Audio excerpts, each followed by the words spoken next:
friends, welcome back to academic platform. I am Megha Tiwari. So friends, today we are going to discuss about a topic of principles of management, and this video is especially for those students who are preparing in class 12th business studies. So please keep watching, and if you will like it, then please like my channel, subscribe it and recommend to other students also. So let's start. Guys, last video में हमने discuss किया था principles of management के concept के बारे में। ये हमारा सेकंड चैप्टर चल रहा है, और जिसने ये वीडियो नहीं देखी है तो इससे पहले की भी वीडियो जिसमें हमने फर्स्ट चैप्टर पूरा कवर कर लिया है, हर एक टॉपिक कवर कर लिया है बहुत अच्छे तरीके से। सेकंड चैप्टर भी हमने स्टार्ट कर दिया है, जहां हमने कॉन्सेप्ट्स पढ़ा था प्रिंसिपल्स ऑफ मैनेजमेंट का, इसके फीचर्स पढ़े थे, और आज हम लोग डिस्कस करने वाले हैं सिग्निफिकेंस कि प्रिंसिपल्स ऑफ मैनेजमेंट क्यों इंपॉर्टेंट होता है। What is the role of principles of management, what are the significance of principle of management. So please, जिसने पहले की वीडियोस मिस की है तो आप जाके क्लास 12 की प्लेलिस्ट पर एकेडमिक प्लेटफॉर्म पर जाकर देख सकते हैं, ताकि आप अपनी प्रिपरेशन को बिल्कुल सिस्टमैटिक तरीके से स्टार्ट करना शुरू कर दीजिए। सो फ्रेंड्स, आज हम लोग डिस्कस करने वाले हैं importance of principles of management. Guys, principles of management के बारे में हमने पहले डिस्कस किया था that principles of management basically journal guidelines होते हैं। जब भी आप किसी बिजनेस को स्टार्ट करते हैं तो कुछ जर्नल गाइडलाइंस को पढ़ना जरूरी होता है, उनको गो थ्रू करना बहुत ज़्यादा ज़रूरी होता है in order to achieve the target on time, जिससे आपको पता चलता है कि आपके बिजनेस के नॉर्म्स क्या है, रूल्स क्या है, रेगुलेशंस क्या है। तो इन सब चीज़ों के ऊपर फोकस करना बहुत ज़्यादा ज़रूरी होता है। That is called principles of management. It means the general guidelines of every business organisation which you must have to go through while starting up any kind of business. तो गाइस, आज हम लोग डिस्कस करने वाले हैं कि principles of management अगर आप अपनाते हो अपने बिजनेस के अंदर, अगर आप प्रिंसिपल्स ऑफ मैनेजमेंट को प्रॉपर तरीके से फॉलो करते हो तो इससे किस किस तरह के आपको बेनिफिट्स मिल सकते हैं। What is the role of principles of management, what is the significance और importance of principles of management. तो गाइस, सबसे पहला पॉइंट है जैसे कि it provide managers with useful insight into reality. Yes guys, principles of management को अगर आप proper तरीके से follow करोगे तो it provide useful insight into reality। ये manager को actual position show करेगी कि आपके business की actual position क्या है, आपका business actually किस जगह पे stand कर रहा है, ये जानना बहुत ज़्यादा ज़रूरी होता है। प्रिंसिपल्स ऑफ मैनेजमेंट को अगर आप टाइम टू टाइम फॉलो करते हो तो इससे आपके बिजनेस में पहले आपसे किस किस तरह की मिस्टेक्स हुई, आप उन मिस्टेक्स को इजीली एनालाइज कर सकते हो, आइडेंटिफाई कर सकते हो, ताकि वो मिस्टेक्स आप बार भी ना दोहराओ। तो गाइस, प्रिंसिपल्स ऑफ मैनेजमेंट को फॉलो करना ज़रूरी होता है, एंड जो भी मैनेजर प्रिंसिपल्स ऑफ मैनेजमेंट को प्रॉपर तरीके से फॉलो करते हैं उनको अपने बिजनेस की एक्चुअल पोजीशन पता चलती है कि बिजनेस की एक्चुअली पोजीशन क्या है, बिजनेस आपका कहाँ स्टैंड कर रहा है, आपके बिजनेस में कितने एक्सपेक्टेड प्रॉफिट्स होने वाले हैं या कितने लॉसेस होने वाले हैं। इससे आपकी ऑर्गेनाइजेशन की जो एफिशिएंसी है वो भी इंक्रीज होती है। एफिशिएंसी का इंक्रीज होना मतलब कि आप टास्क भी टाइम पे कंप्लीट कर पाओगे, कॉस्ट भी कम लगेगी, और साथ के साथ रिसोर्सेज का प्रॉपर यूटिलाइजेशन भी होगा।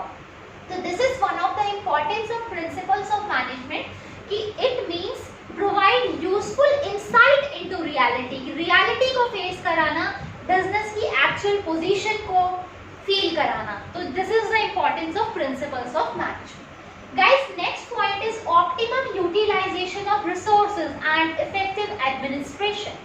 गाइस, अगर हम प्रिंसिपल्स ऑफ मैनेजमेंट को प्रॉपर तरीके से फॉलो करते हैं, जैसे कि हमने लास्ट वीडियो में डिस्कस किया था हेनरी फ्योल के प्रिंसिपल के बारे में।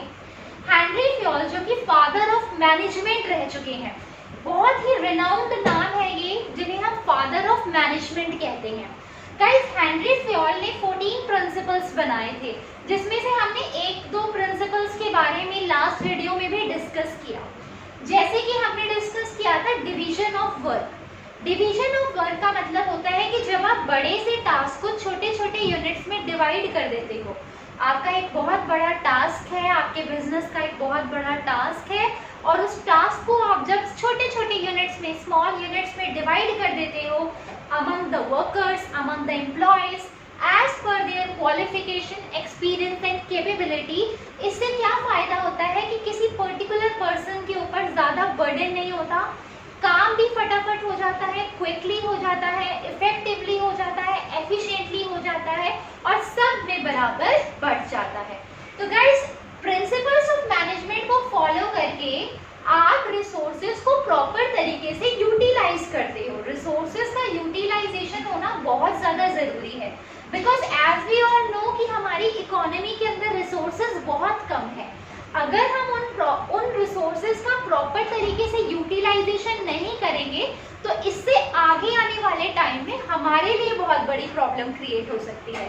तो guys, this is the quality of an efficient manager, this is the sign of an efficient manager कि भले ही आपके पास कम रिसोर्सेज हैं पर आप उन रिसोर्सेज का बेटर तरीके से यूटिलाइज कर पाओगे। तो guys, this is the importance की प्रिंसिपल्स ऑफ मैनेजमेंट को फॉलो करके आप अपने रिसोर्सेज को प्रॉपरली यूटिलाइज कर सकते हो।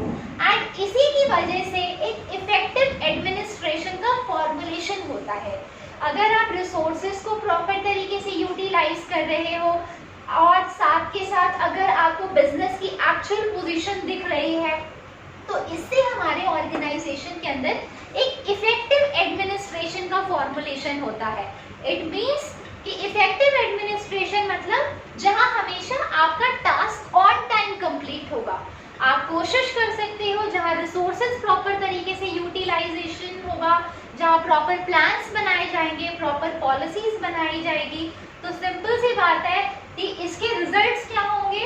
इसके रिजल्ट्स ये होंगे कि वहां पर हमेशा इफेक्टिव एडमिनिस्ट्रेशन का फॉर्मुलेशन होगा।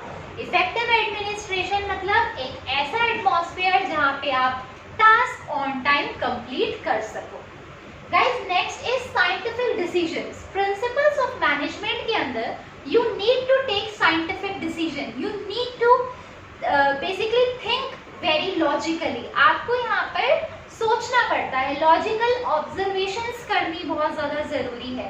बिकॉज प्रिंसिपल्स ऑफ मैनेजमेंट हमने लास्ट लेक्चर में भी डिस्कस किया था कि ये ओवरनाइट फॉर्मुलेट नहीं होते कि आपने रात में कोई ड्रीम देखा और सुबह कोई प्रिंसिपल फॉर्मुलेट कर दिया।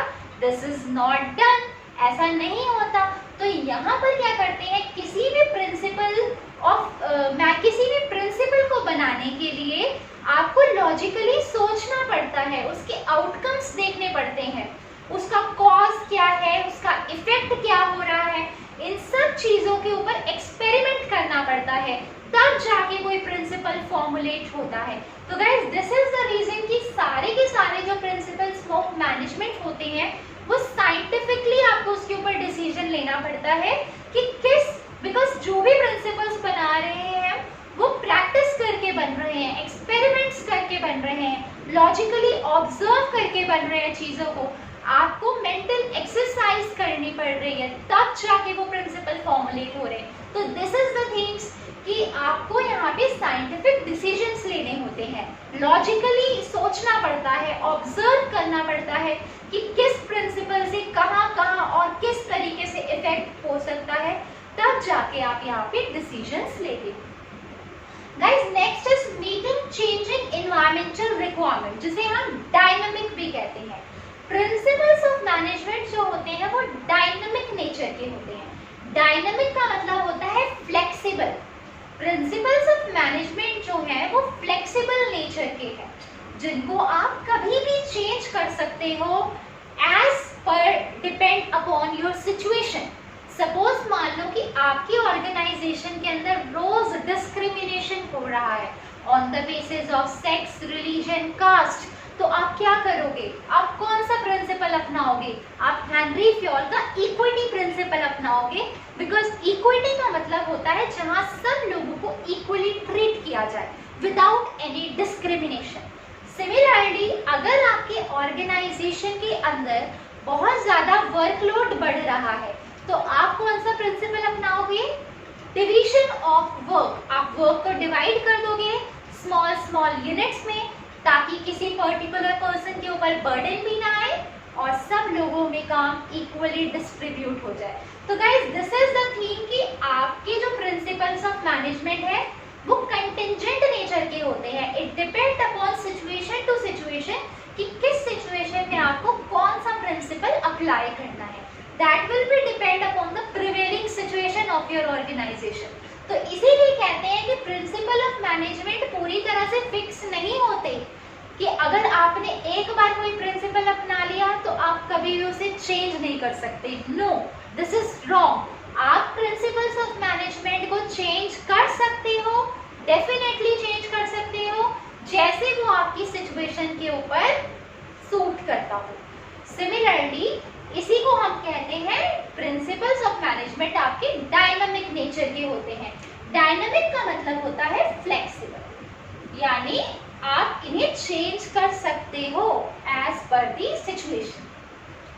गाइस, प्रिंसिपल्स ऑफ मैनेजमेंट को अगर आप प्रॉपर तरीके से फॉलो करोगे तो आप ऑर्गेनाइजेशनल के गोल्स को तो अचीव करोगे ही करोगे, साथ के साथ प्रिंसिपल ऑफ मैनेजमेंट हेल्प करता है in order to fulfill the social responsibility।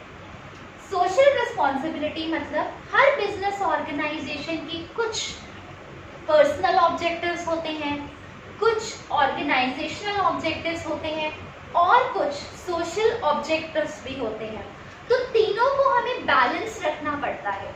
तो अगर आपका organisation time to time principles of management को फॉलो कर रहा है तो कहीं ना कहीं वो सोशल रिस्पॉन्सिबिलिटीज को भी फुलफिल कर रहा है, वो सोसाइटी के बारे में भी सोच रहा है, वो अपने ऑर्गेनाइजेशन के बारे में भी सोच रहा है, प्रॉफिट, सर्वाइवल, ग्रोथ पे भी ध्यान दे रहा है, सोशल वेलफेयर में भी ध्यान दे रहा है और साथ के साथ एम्प्लॉयज की पर्सनल ग्रोथ, डेवलपमेंट को ध्यान में रखते हुए पर्सनल ऑब्जेक्टिव्स को भी फुलफिल कर रहा है। तो इसके बहुत सारे बेनिफिट्स हमें मिलते हैं। Similarly management training, education and research. Guys, principal of management help करते हैं management training, education and research के ऊपर। सपोज मान लीजिए कि आपके ऑर्गेनाइजेशन के अंदर एक कैंपस रिक्रूटमेंट हुई है, अच्छे अच्छे कॉलेज से जो स्टूडेंट्स हैं वो प्लेस किए गए हैं अच्छी खासी मल्टीनेशनल कंपनी के अंदर, और यहाँ ज़रूरी होता है, यहाँ ऑर्गेनाइजेशन की रिस्पॉन्सिबिलिटी होती है कि एम्प्लॉयज़ को प्रॉपरली ट्रेन करें, उन्हें एजुकेट करें, उन्हें रिसर्च कराए ज़्यादा से ज़्यादा, ताकि हमारे एम्प्लॉयज़ की पर्सनल ग्रोथ हो, उनकी डेवलपमेंट हो, ताकि वो पूरी तरह से ट्रेन हो, और साथ के साथ यहाँ पे ध्यान दिया जाता है उनको एजुकेट करने में, उनको ऑर्गेनाइजेशन से रिलेटेड हर तरीके से ओरिएंट करने में, because orientation is very necessary.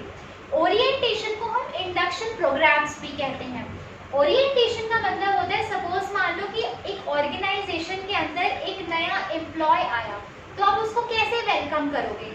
आप अपने कलीग्स के साथ इंट्रोड्यूस कराओगे, ऑर्गेनाइजेशन के रूल्स रेगुलेशंस, आपके जो कुछ नॉर्म्स है उन सब चीज़ों से इंट्रोड्यूस कराओगे, प्लान्स के बारे में बताओगे, पॉलिसीज, प्रोजेक्ट्स के ऊपर बताओगे, टॉप लेवल मैनेजर से मिलवाओगे, मिडिल लोअर लेवल से इंट्रोड्यूस कराओगे। तो this is the things means orientation, ताकि एम्प्लॉयज को बेसिकली ऑर्गेनाइजेशन के अंदर इजीली एडजस्टमेंट हो जाए। एम्प्लॉयज का एडजस्टमेंट इज वेरी नेसेसरी।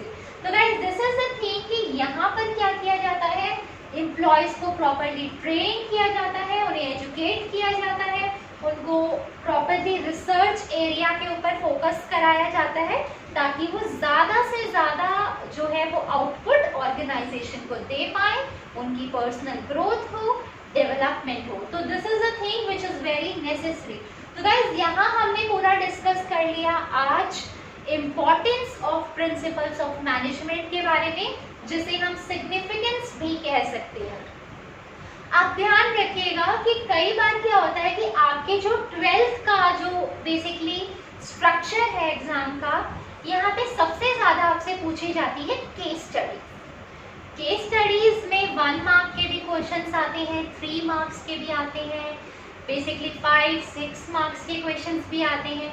तो यहाँ पर आप लोगों को क्या करना है, यहाँ पे आपके सारे के सारे कॉन्सेप्ट्स टिप्स पे होने चाहिए, बिकॉज 12th के पेपर को वो बच्चा बहुत अच्छे से करेगा, बहुत अच्छे से क्रैक कर सकता है, क्वालिफाई कर सकता है, जिसने 12th की बिजनेस स्टडीज को बेस, जिसका फाउंडेशन बहुत ज़्यादा स्ट्रॉन्ग हो। तो आप जो भी टॉपिक कर रहे हैं, यहाँ जो भी टॉपिक समझ रहे हैं, A to Z आप एक बार बुक से भी रीड करिए और साथ के साथ इस वीडियो के बाद एक बार बुक से गो थ्रू कर लीजिए कि आपने ये पढ़ा है, ताकि ये सारे के सारे कॉन्सेप्ट्स आपको बिल्कुल टिप्स पे हो जाए, because this is very necessary. Because जब क्वेश्चन आएगा तो वो बड़ा सा केस दे देंगे और नीचे लिख देंगे identify the importance of management of principles. तो अब वही बच्चा उस केस को पढ़ के आइडेंटिफाई कर पाएगा कि इन 6 प्रिंसिपल्स में से, इन 6 पॉइंट्स में से कौन सा पॉइंट वहाँ पे एप्लीकेबल हो रहा है। तो इसीलिए कॉन्सेप्ट बहुत ज़्यादा इम्पॉर्टेंट है। कॉन्सेप्ट को क्लियर रखिए ताकि आप केस स्टडीज को पढ़ के एकदम से आइडेंटिफाई कर पाओ कि इसका क्या आंसर होगा। आई होप आपको ये वीडियो अच्छी लगी हो, एंड प्लीज़ अगर अच्छी लगी है then please subscribe my channel, ताकि आगे आने वाली आपको लेटेस्ट अपडेट्स भी मिल जाए। So at this note friends, I am going to end this video. Thank you so much.